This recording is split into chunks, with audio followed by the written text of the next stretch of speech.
Please allow me to introduce myself. I am Mendoza, President of the League of the Sierra. I am a brigand. I live by robbing the rich. Well met. I am John Tanner, a gentleman. I live by robbing the poor. Such frank honesty in a man is very rare, Mr. Tanner. Let us not quibble with falsehoods. And what is your intention now that I am your captive? Do you wish to kill me? Oh no, nothing of the kind, I assure you. What then? Ransom? Well, yes. You see, we brigands naturally have modern views as to the injustice of the existing distribution of wealth. Ah, so what price do you believe I will fetch? It is the custom here in Spain to always put off business until tomorrow. In fact, you have arrived after regular hours. However, if you would prefer to settle the question of ransom at once, I am at your service. Tomorrow will do well enough for me. I am rich enough to pay anything in reason. You are a remarkable man.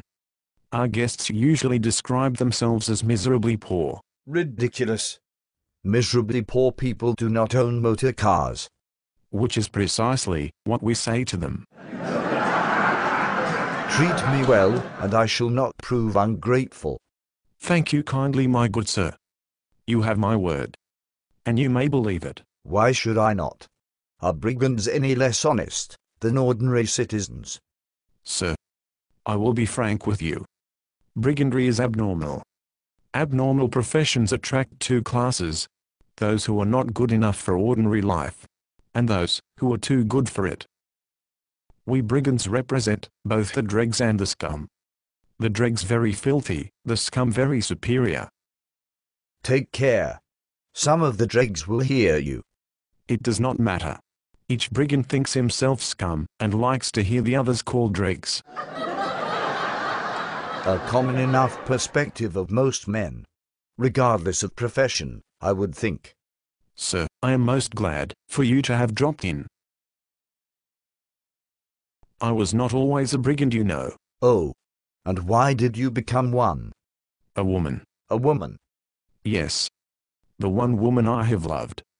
I would count the world well lost for her. And did she respond to your love? Would I be here if she did? True. That's the devilish side of the woman's fascination. She makes you will your own destruction. It is considered rude to anger the host, my dear Tanner.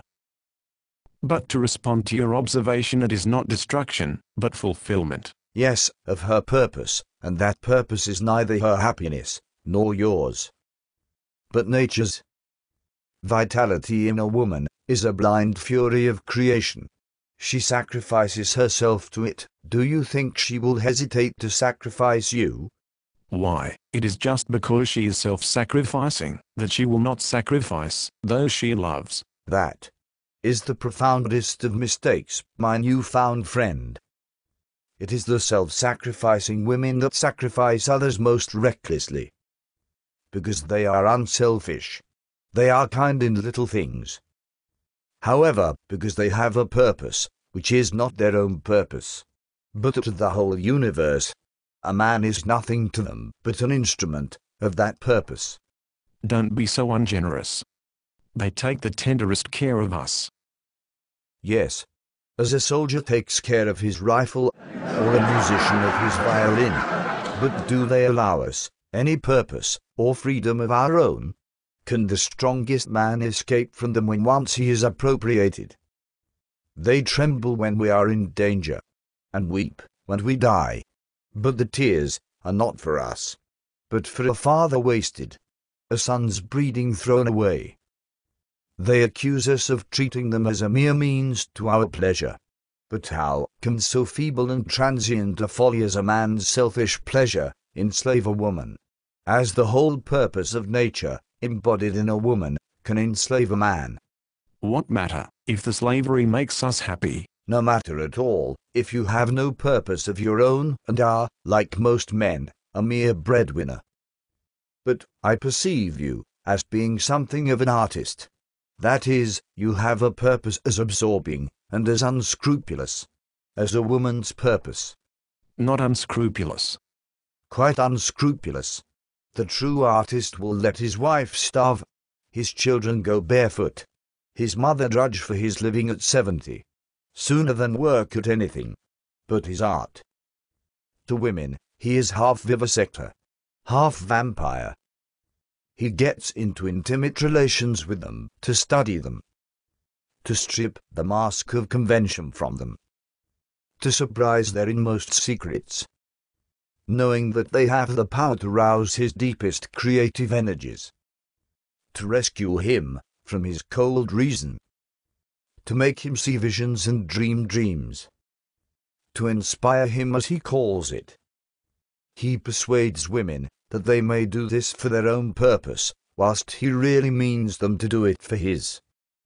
He steals the mother's milk and blackens it to make writer's ink to scoff at her and glorify idealized love with.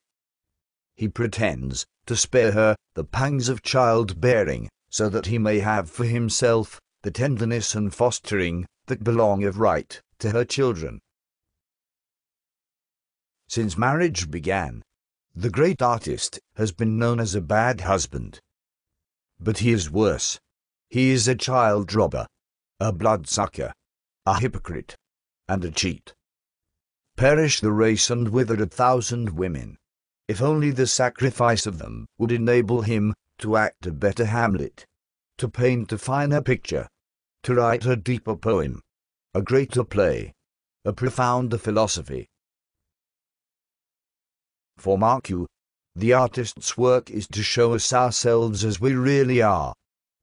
Our minds are nothing but this knowledge of ourselves, and he who adds a jot to such knowledge creates new mind as surely as any woman creates new men.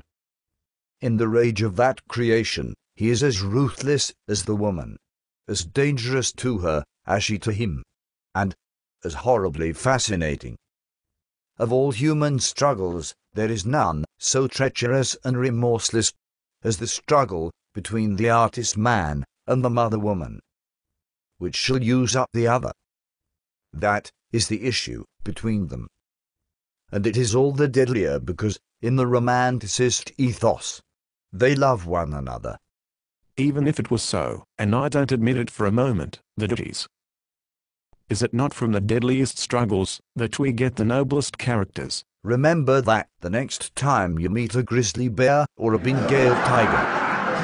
I meant where there is love. Oh, the tiger will love you. There is no love sincerer than the love of food. Do not test my hospitality by trivializing my love. I would have asked for her hand in marriage if she would have taken it. Consider yourself lucky. A woman seeking a husband is the most unscrupulous of all the beasts of prey. The confusion of marriage with morality has done more to destroy the conscience of the human race than any other single error. Marriage is a man-trap, baited with simulated accomplishments and delusive idealizations. You are much too harsh. Most marriages are perfectly comfortable. Perfectly is a strong expression.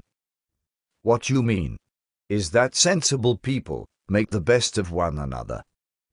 Send me to the galleys and chain me to the felon whose number happens to be next before mine, and I will accept the inevitable, and make the best of the companionship.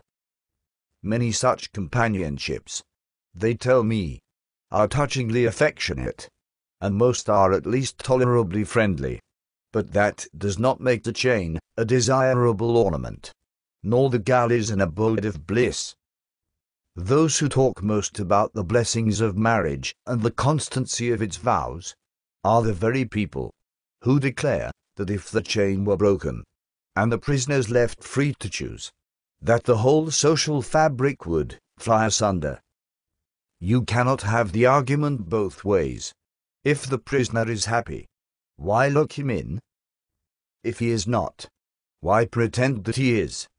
That is all very eloquent, my new friend, but, if you live to an old age, you will have learned that the people who get rid of the fear of poverty, children, and all the other family troubles, in order to devote themselves to having a good time of it, only leave their minds free.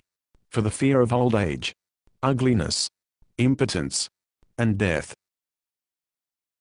Perhaps you have not experienced the fiery passion that burns within when in love. When two people are under the influence of the most violent, most insane, most elusive, and most transient of passions, they are required to swear that they will remain in that excited, abnormal, and exhausting condition continuously, until death do them part. You have a dreadful cynical outlook on life, Mr. Tanner. The power of accurate observation is commonly called cynicism by those who have not got it. Nonsense. You dwell on the negative. People like you are always blaming their circumstances for what they are. I don't believe in circumstances. The people who get on in the world are those who get up and look for the circumstances they want, and if they can't find them, then they make them. Which is precisely why I have identified you as being an artist. Look around you. The freedom of the hills, answering to no one. Many could not endure such freedom. Society has no place for me, nor I of it. Being free means responsibility. That is why most men dread it. Most find it simpler on the mind to follow whatever nonsense is fed to them. Patriotism is the conviction that one's country is superior to all others, simply because one was born in it. You appear wise beyond your years. Why do you forsake society and choose to live outside its boundaries? Do its libraries, theaters, and universities mean nothing to you? What we call education and culture is for the most part nothing but the substitution of reading for experience, of literature for life, and of the obsolete fictitious for the contemporary real. Men are wise in proportion not to their experience, but to their capacity for experience. And what better way to experience life than by living it?